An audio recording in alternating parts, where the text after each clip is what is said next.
Menyerahlah kau Raden Azza. Kau termasuk bagian dari antek-antek asing, karena istanamu sudah kami kepung. Kalau tidak, kau akan kubunuh. Tidak segampang itu seorang begundal sepertimu yang entah datangnya dari mana bisa merebut tahtaku ini. Kerajaan ini diwariskan turun-menurun, bukan direbut dari seorang yang tidak jelas sepertimu. Ini adalah warisan nenek moyangku. Mulai sekarang secara kerajaan akan berubah, bahwa raja tak harus dari keturunan raja. Seorang bajingan seperti pun bisa memilikinya. Sombong sekali kau. Kau hanya punya dua pilihan Raden Azza: mati di tanganku atau terseret ke dalam penjara tanah. Ya sekarang itu kau membunuhku. Biar aku saja Tuan, kau terlalu tangguh untuknya. Kau akan menyesal nantinya Raden Buko, karena telah bergabung dengan kelompok pekejualan sepertinya. Tentukan saja pilihan Raden Azza. Mau kau mati atau kuseret ke dalam penjara. Kau pengkhianat Raden Buko. Kau yang pengkhianat Raden Azza. Kau telah mengkhianati bangsamu sendiri, karena kau telah menjilat pantat kaum kafir penjajah itu.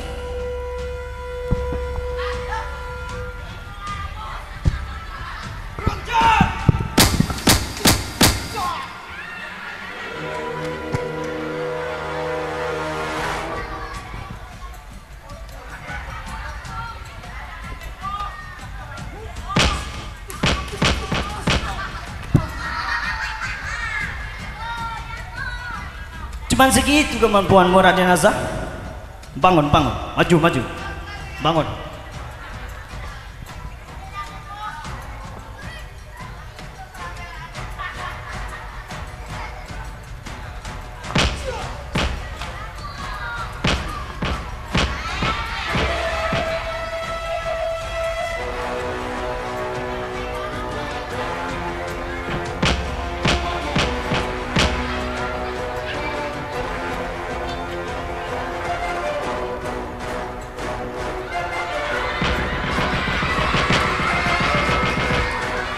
Kurang ajar, kejar dia, jangan sampai beri dia hidup.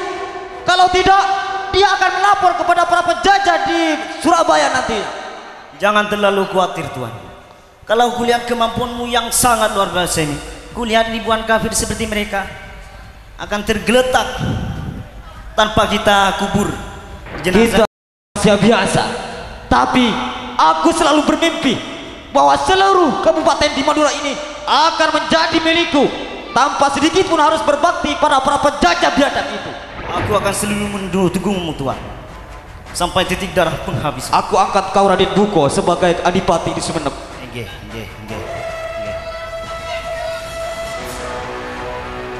Terima kasih atas jabatan yang Tuan berikan kepadaku. Karena aku ingin melanjutkan peperangan ke Pamekasan sana.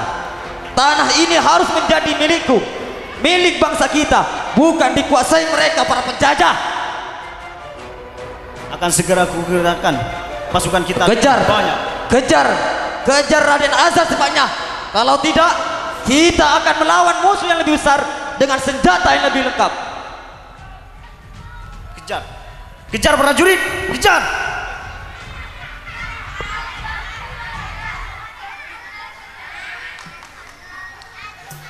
Hadirin para audien yang berbahagia, misi Kelesap yang ingin menguasai wilayah Madura terobsesi oleh kesalahpahaman dan sifat iri kepada Raja Cakra Diningrat. Karena Kelesap beranggapan bahwa semua kerajaan yang ada di Madura ini bersekongkol dengan kompeni si kafir penjajah yang menjajah Pulau Madura saat itu. Hadirin para audien yang berbahagia, di Kadipaten Sampang, Kelesap memulai aksi pemberontakannya dengan menyerang Raden Alza serta prajuritnya yang menjadi raja saat itu. Dalam penyerangannya, Kelesap dibantu oleh Raden Buko yang ikut memberontak dan mengkhianati Raden Alza sebagai rajanya sendiri. Dalam penyerangannya, Kelesap berhasil mengalahkan Raden Alza, lalu menyerahkan pada Raden Buko untuk memimpinnya. Setelah Raden Alza dan Kadipaten atau kerajaan Sampang dikuasai oleh Kek Lesap dengan pimpinan Raden Buko, akhirnya Raden Alza mengadu kepada kompeni Sikapir penjajah yang berada di Surabaya. Hadirin para audien yang berbahagia, mari kita saksikan bersama alur cerita berikutnya.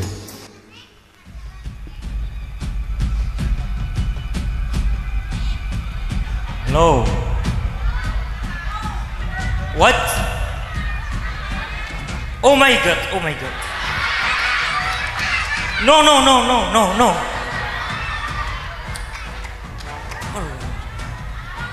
Thank you so much, thank you so much.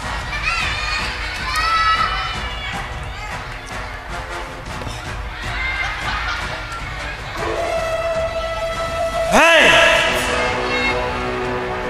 Dengar kalian sebagai pasukanku. Pokoknya apapun yang terjadi, kita harus pertahankan Madura ini sebagai wilayah pertahanan kita semua. Kalian semua siap? Cok.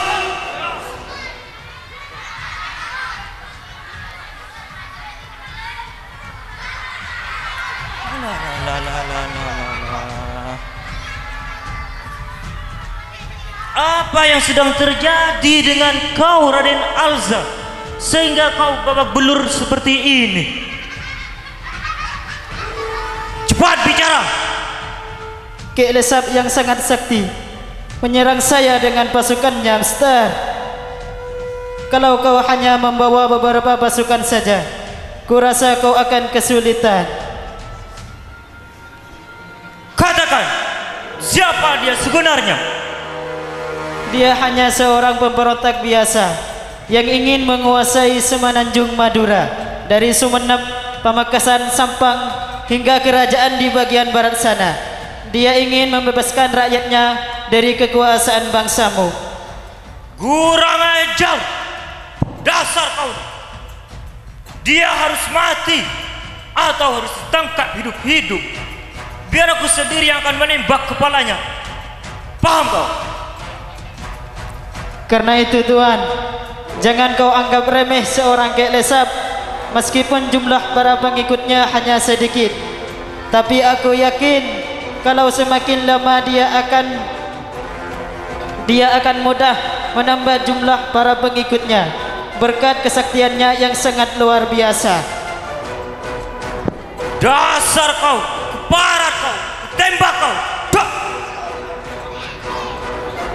Jangan berani-berani sekali-kali kau memuji musuh di depanku. Karena aku sudah cukup tahu bagaimana cara menghadapi sekecoa seperti Kek Lesap itu. Karena aku telah memiliki ribuan pasukan yang rela mati demi bangsanya. Kami datang ke sini untuk menjajah bangsamu dan memperluas wilayah kita. Dengar, kamu hanyalah sekumpulan orang-orang yang bodoh.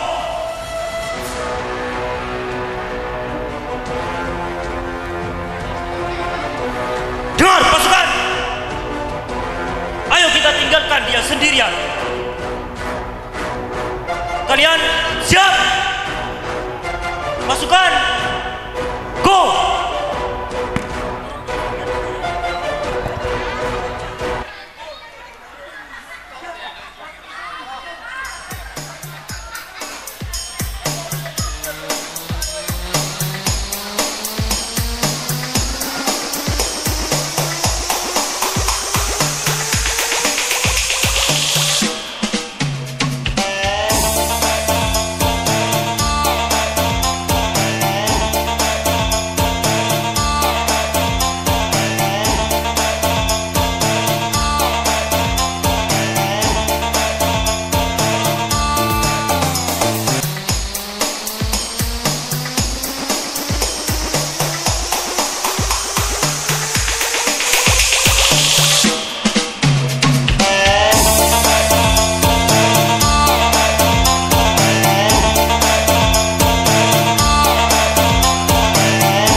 Hadirin para audien yang berbahagia,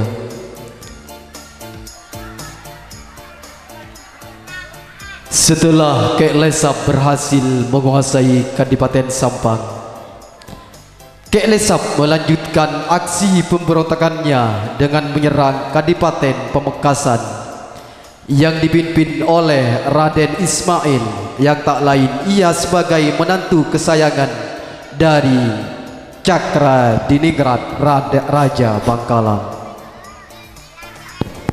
Dalam penyerangannya ke Pamekasan, Kek Lesap pun mengalahkan dan membunuh Raja Pamekasan. Lalu jenazahnya dikirim ke Raja Bangkalan sebagai penghinaan karena Kek Lesap merasa dianaktirikan. Yang tak lain, Kek Lesap pun sebenarnya keturunan sah Raja Bangkalan dari selirnya yang bernama Nyai Pocong.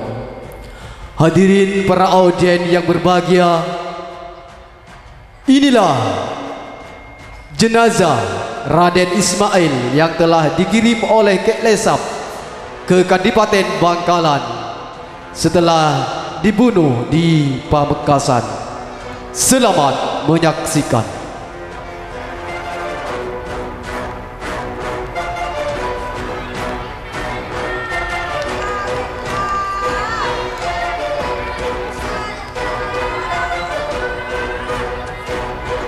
Dia sudah seperti anak kandungku sendiri, seorang penantu yang sangat taat pada segala perintah orang tuanya, ayahanda.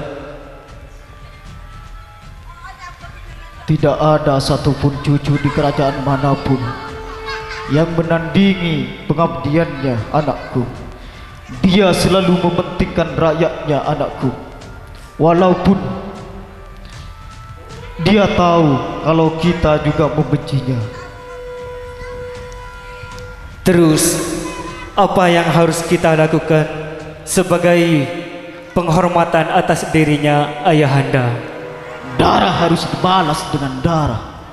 Nyawa Kek Lesap harus mati di tanganku atau di tanganmu, anakku.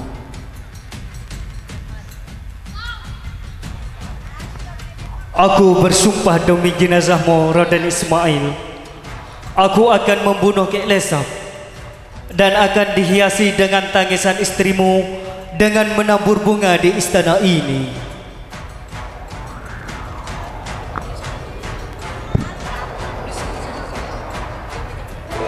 Aku menyesal pernah membiarkan dia hidup beberapa tahun yang lalu, karena aku kira dialah hanya laki-laki kampung yang tak berguna, apalagi untuk menguasai kepulauan ini.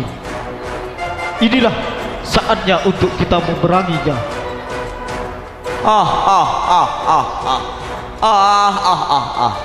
Kau Lesap, jangan berteriak Cakraningrat. Aku tak akan membunuh di istanamu. Aku datang ke sini hanya ingin membuat perjanjian saja. Apa yang kau inginkan? Dari dulu kau sudah tahu kalau seluruh kadipaten di Madura ini akan kukuasai. Aku berjanji akan membunuhmu di medan pertempuran. Baik, akan kucari tubuhmu pertama kali. Sombong kali kau Cakraningrat. Kau terlalu tua untuk menghadapiku sendirian. Suruh saja anakmu untuk mengangkatku dan kau bunuh secepat mungkin. Kalau tidak, kau dan anakmu tercinta ini akan kubunuh nanti. Aku hanya ingin melihat rencana naifmu, Lesap. Dan sekarang kau sudah melihatnya sendiri kan? Seluruh kadipaten di Madura ini sudah berada dalam bawah kekuasaanku. Dan sebentar lagi kekuasaanmu akan menjadi milikku. Kalau aku mati di medan pertempuran, kuburkan jenazahku dengan cara-cara kaum bangsawan menguburkan jenazah. Begitupun kau harus menguburkan jenazahku dan juga menguburkan jenazah anakku dengan cara yang sama. Aku tak pernah ingkar janji Cakraningrat.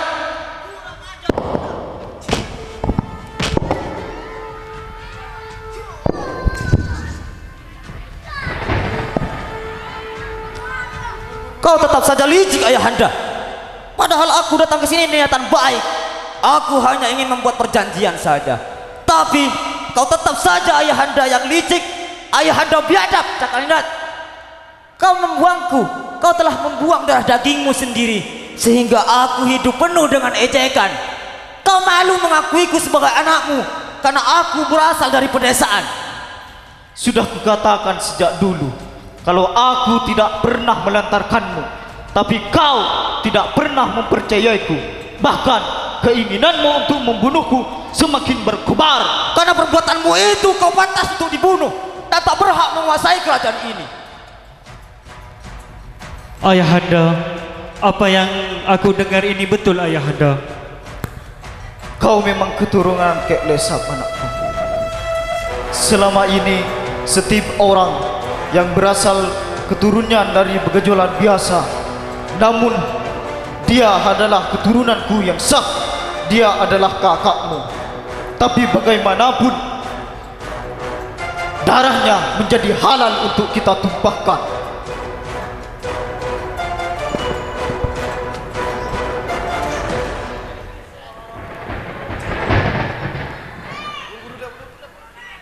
Ibuku selalu mengajarkan bagaimana sikap seorang kesatria pada siapapun. Dia juga mengajarkan kalau musuh harus dibunuh di medan pertempuran, bukan di kediamannya. Hanya seorang yang biadab saja yang mau melakukan hal seperti itu. Ha ha ha ha ha ha ha ha ha ha.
Setelah Kek Lesap menguasai 3 kadipaten di Pulau Madura ini, akhirnya Kek Lesap ingin membuat perjanjian dengan Raja Bangkalan.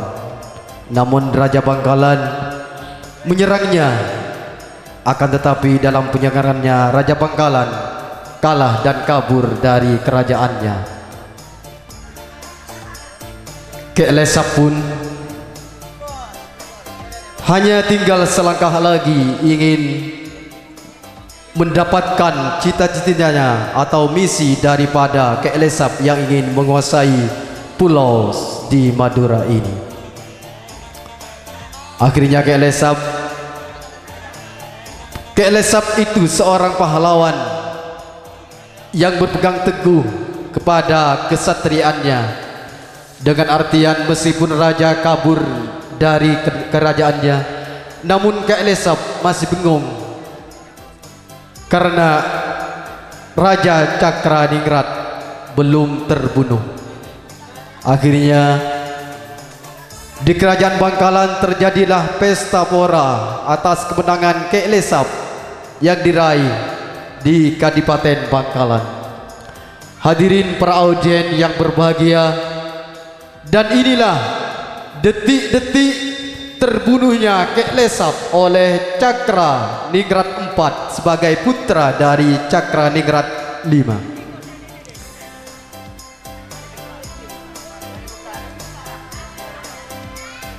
Kami ralat. Terbunuhnya Kek Lesap oleh Cakraningrat V, putra dari Raja Cakraningrat IV. Yang dari kematian Kek Lesap ini kemudian diambil suatu nama Bengkalaan yang menjadi nama Bangkalan yang awalnya diberi nama Madura Barat. Hadirin para audien yang berbahagia, inilah detik-detik kematian Kek Lesap. Selamat menyaksikan.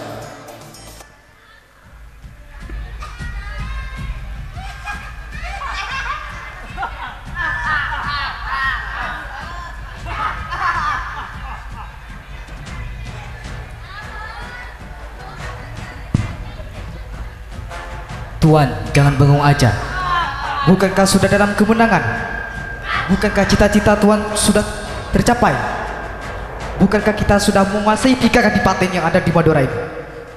Sekarang Cakranira dengan sebagian prajuritnya kabur dari istana.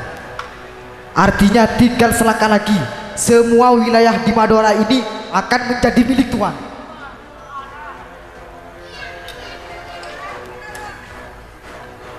Berikan surat ini pada Raja Biadab itu. Kalau sampai besok kerajaannya tidak diduduki, akan kugantikan kerajaannya nanti.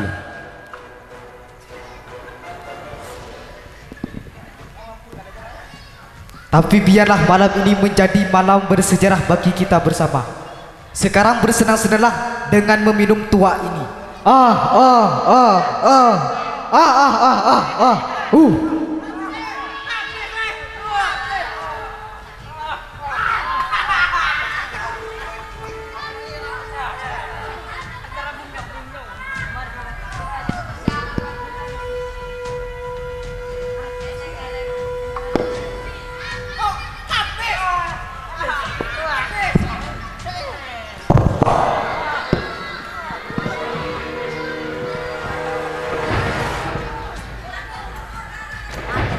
Kau sungguh tidak